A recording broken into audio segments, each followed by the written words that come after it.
సంవత్సరాల తరబడి ఎన్ని మందులు వాడినా మీ మోకాల నొప్పులు తగ్గట్లేదా? ప్రాణ పెయిన్ క్లినిక్ లో అత్యాధునిక చికిత్స. కృష్ణా జిల్లాలో ఘోర రోడ్డు ప్రమాదం జరిగింది. కృత్తివెన్ను మండలం సీతనపల్లి వద్ద జాతీయ రహదారిపై 2 లారీలు ఢీకొన్నాయి. ఈ ప్రమాదంలో 2 లారీల డ్రైవర్లతో పాటు మరో 4 మృతి చెందారు. స్పాట్లోనే 5 చనిపోగా ఒకరిని హాస్పిటల్ తీసుకెళ్తుండగా మృతి చెందారు. మృతుల్లో 5 పశ్చిమ గోదావరి జిల్లా తాళ్లరేవు గ్రామానికి చెందిన వారిగా గుర్తించారు. మరో 5 తీవ్ర గాయాలయ్యాయి. గాయపడ్డ వారిని మచిలీపట్నం ప్రభుత్వ హాస్పిటల్కి తరలించారు. శుక్రవారం ఉదయం 5 గంటల సమయంలో ఈ ప్రమాదం జరిగింది. 2 రవాణా వాహనాల్లో ఒకటి కృష్ణా జిల్లా బంటుమిల్లి వైపు, మరొకటి పాండిచ్చేరి నుంచి భీమవరం వైపు వెళ్తుండగా ఒకదానికొకటి ఢీకొన్నాయి.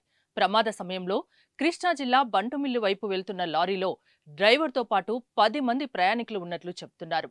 మరో లారీలో డ్రైవర్తో పాటు ఒక ప్రయాణికుడు ఉన్నారు. ఫుల్ లోడ్తో వెళ్తున్న ట్రాక్టర్ను ఓవర్టేక్ చేసే క్రమంలో ఈ ప్రమాదం జరిగింది.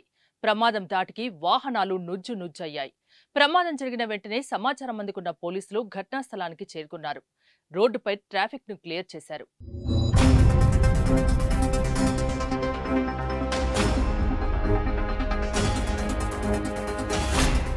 సుమన్ టీవీలో మీ పర్సనల్ అండ్ బిజినెస్ ప్రమోషన్స్ కోసం కింది నెంబర్కి కాంటాక్ట్ చేయండి.